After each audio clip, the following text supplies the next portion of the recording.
Champagne was still cold in my hand when my mother-in-law looked me dead in the eye and said, "You really shouldn't have come."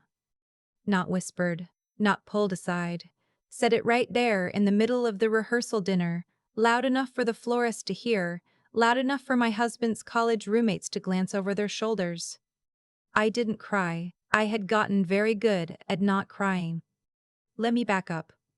My name is not important to this story. What's important is what I did for 3 years, and what happened on a Saturday night in October at the Harrington Country Club, when everything I had quietly built and quietly funded came apart at once. I was 28 when I married into the Whitmore-adjacent world my mother-in-law, Constance, had carefully constructed.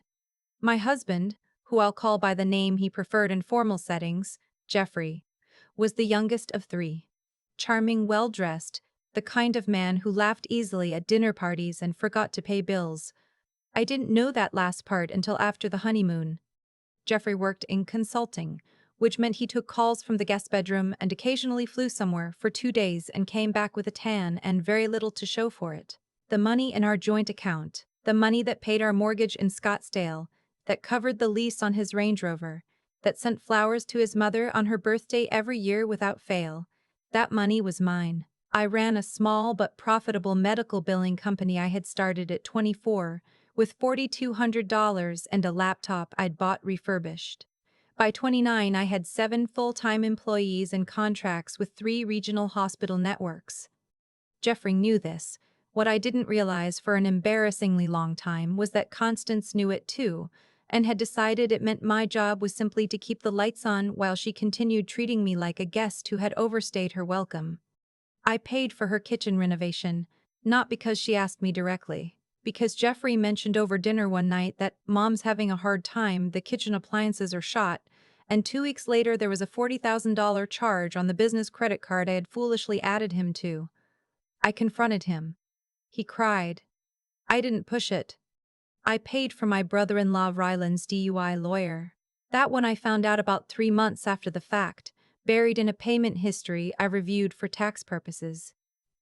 I paid for Constance's trip to Tuscany with her book club, for the reshinglement of the family home in Prescott, for Jeffrey's sister Brittna's LASIK surgery and, later, for a significant portion of Brittna's destination bachelorette weekend in Nashville, which I was not invited to because Constance had told her daughters-in-law that I was difficult to include. None of them knew it was my money. Jeffrey had told them he was doing well, which, technically, he was, because I was doing well, and he had learned early in our marriage that if he softened his voice and touched my shoulder a certain way, I would believe him when he said things were going to change. I want to be clear about something. I am not stupid. I have a business degree from Arizona State. I have read enough about narcissistic family systems to fill a shelf. I knew what was happening. I told myself it was temporary. I told myself Jeffrey was trying.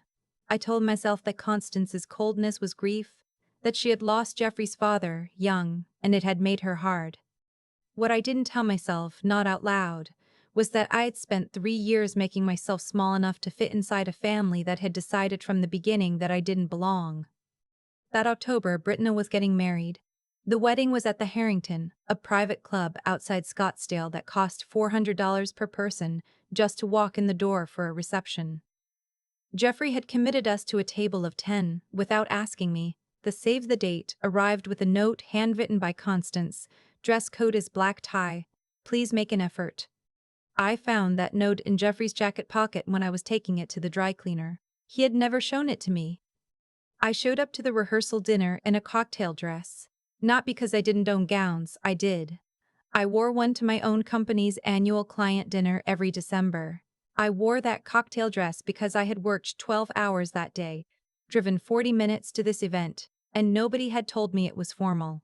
I had not been included in the wedding party text chain, which Brittna had created and which, I later found out, had been used to coordinate hair appointments, rehearsal logistics, and who was responsible for what. I was responsible for nothing, it turned out, except showing up and keeping my mouth shut. That's when Constance said what she said. You really shouldn't have come. Jeffrey laughed. Not cruelly. He laughed the way he always did when he was uncomfortable. A short exhale through his nose. like the tension was slightly too bright for his eyes.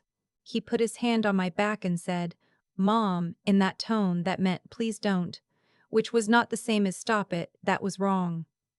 I set my champagne glass on a passing server's tray. I excused myself to the restroom. I stood in front of the mirror in the Harrington's powder room, which had hand towels made of actual fabric and a small dish of mints in a silver bowl, and I looked at my own face for a long time. I did not cry. I thought about the kitchen renovation, the lawyer fees, the Tuscany trip, the Range Rover lease I had been renewing every 2 years because Jeffrey said it was important for appearances. I thought about a conversation I'd had 3 weeks earlier with my accountant, Philip, who had gently pointed out that my personal savings had not grown meaningfully in 31 months. I went back to the table. I smiled through dinner. I ate the sea bass and drank one more glass of wine and listened to Rylan give a toast that managed to not mention Britain's fiancé by name even once. I thanked the event coordinator on my way out. I held Jeffrey's hand on the drive home. He fell asleep 20 minutes after we got back. I sat at my kitchen island with my laptop open until 2 in the morning. By the time I closed it, I had done several things. I had called my business attorney, who happened to be a close friend and who had on more than one occasion told me I was too generous for my own good. I left her a voicemail. She called back at 7 a.m. I had reviewed every joint account, every shared credit line, every automatic payment connected to Jeffrey's name or to accounts he had access to. I made a spreadsheet. The total over 3 years was not something I am going to say out loud because saying it out loud still makes something in my chest go sideways. What I will say is that it was more than most people's annual salary, compounded, and that seeing it as a single number on a screen at 2 in the morning made something in me go very, very quiet. That quiet was not sadness. I had been sad for a long time without recognizing it as sadness. This was something else. This was clarity. On Monday, I met with my attorney in person. By Tuesday afternoon, I had begun separating every financial account that bore both our names. The joint checking, the shared savings, the credit card, methodically, legally, and without a single angry phone call. My attorney had advised me on every step. I did not rush. I did not make a scene. I also called the leasing company for the Range Rover and informed them that I would not be renewing the contract when it came due in 6 weeks. I sent a certified letter to the financial advisor managing the investment account Jeffrey and I had opened together, instructing them to liquidate and transfer my half. I was calm. I was polite. I was the most polite I had been in 3 years, actually, because I no longer had anything to protect.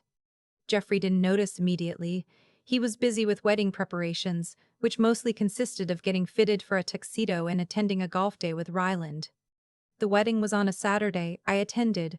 I wore a gown, black, floor-length, understated. I sat at our table of 10. I did not cause any trouble. I watched Britta walk down the aisle, and I thought she looked genuinely beautiful, and I was glad about that, because whatever I thought of her mother, Britta had never been cruel to me directly. She had just never tried. During cocktail hour, Constance found me near the bar. She was in her element at the Harrington, chin up, hand extended, working the room with the practiced ease of a woman who had done this her entire adult life. She stopped in front of me and looked at my dress and then at my face and said, "Well, at least you dressed appropriately this time." I smiled. I said, "You look wonderful, Constance." She narrowed her eyes slightly, the way people do when they're expecting a fight and aren't sure what to do without one. Then she moved on. I found Jeffrey and told him I was going to step outside for some air. He nodded without looking up from his phone. I went to the parking lot. I sat in my car. I texted my attorney, "Tomorrow." She texted back a single thumbs up. Monday arrived, the way Mondays do, loud, unceremonious, real. The first call Jeffrey received was from the leasing company, informing him that the Range Rover would need to be returned or refinanced under his name alone by the end of the month. He came downstairs holding his phone with an expression I had never seen on him before. Not the soft confusion he performed when he wanted sympathy, but actual alarm. "What is this?" he said. "The lease is in my name," I said. "I decided not to renew." "You didn't talk to me about this." I looked at him. "No," I said, I didn't. He stood there for a moment. Then he called his mother. I was in the backyard when that conversation happened, but I could hear his voice through the window. That rising, disbelieving pitch he got when something wasn't going his way. I heard Constance's name several times. I heard the word accounts. I heard, at one point, the phrase, "She can't do that." She could. I had made sure of it. Over the next 2 weeks, the full picture assembled itself for Jeffrey and, by extension, for his family. The joint accounts were gone. The credit card was cancelled. The automatic transfers I had been making to a household account Jeffrey drew from freely, for his insurance, for his subscriptions, for the casual Venmo requests from Ryland that had been going through without comment, all of it stopped. Constance called me directly on a Wednesday. I let it go to voicemail. She called again. I listened to the message, which began with my name such sharply, and ended with the phrase, "This is a family matter and you are behaving like a child." I did not call back. What I did instead was forward the message to my attorney, who added it to a file she had been building. Jeffrey moved through the stages of this with a kind of predictable choreography. There was anger, first, doors, volume, accusations that I was vindictive, that I was punishing him for things that weren't his fault. Then there was negotiation. He would go to therapy. He would look for more stable work. He understood now that things had to change. Then there was sadness. The real kind, which I recognized because it was the same sadness I had been carrying quietly for almost 3 years. And seeing it on his face did not make me cruel. But it also did not make me change my mind. I had a consultation with a family law attorney the same week. I filed in November. The part of this story that I did not expect, the part that still occasionally surprises me when I think about it, was what happened with Ryland. Ryland had always existed on the periphery of my awareness as Jeffrey's louder, less careful brother. He borrowed money without asking, drank too much at family events, and had once told me at a Christmas dinner that I seemed like a lot of work. I had filed this under the long list of things I was ignoring. What I hadn't known was that Ryland had been telling his friends, and apparently anyone in their social circle who would listen, that Jeffrey was a self-made success, that he'd built something serious in consulting, that the Scottsdale house and the car and the lifestyle were all Jeffrey's doing. Ryland found out the truth in stages through Jeffrey during one of their conversations I wasn't present for. From what Jeffrey told me later, Ryland had gone quiet in a way that was apparently unlike him. He had asked a few careful questions, then he had said something I found out about secondhand from Jeffrey himself, who repeated it with a kind of hollow bewilderment. "So she's been paying for all of it? The whole time?" "Yes, the whole time." What Ryland did with that information was, I'll admit, not what I expected. He didn't come to me directly. He called Constance. I wasn't on that call, but Jeffrey was there and he told me that Constance had gone silent for a long time after Ryland laid it out, that she had said eventually, "That can't be right," that Ryland had said, "Mom, it is." I don't know what happened in that room after Jeffrey left. I don't know what Constance did with that silence, whether it held any reckoning in it, or whether she simply rearranged the story until it made her comfortable again. People like Constance are very good at rearranging stories. What I know is that she did not call me after that conversation. Not to apologize, not to ask questions, not for any reason. The divorce was finalized the following spring. My attorney was thorough. The settlement was fair by legal standards, which meant Jeffrey walked away with significantly less than he had been living on, and significantly more than he had earned on his own. I did not fight for cruelty. I fought for clarity, which is different. I kept the house, I kept the company, I kept the 7 employees who had no idea any of this was happening, and who showed up every day and did their work and trusted me to do mine. The morning after the papers were signed, I sat at the same kitchen island where I had opened my laptop at 2 in the morning 6 months earlier. I made coffee. I looked out at the yard, which needed the hedges trimmed, and had a sprinkler head that had been broken since July, and which I had simply not had the bandwidth to fix. I fixed the sprinkler head that afternoon. I scheduled the hedge trimmer for the following week. Small things, but mine. I have not spoken to Constance since the day I let her voicemail go unanswered. I have not spoken to Ryland since a brief exchange at a mutual acquaintance's birthday gathering, where he looked at me for a moment like he wanted to say something and then apparently decided against it. I have thought occasionally about what he might have wanted to say, and then I have let the thought go. Jeffrey sent me a text on what would have been our 4th anniversary. It said, "I hope you're doing okay." I read it. I put my phone face down on my desk. I finished the proposal I was working on, which landed us a contract with a 4th hospital network 3 weeks later.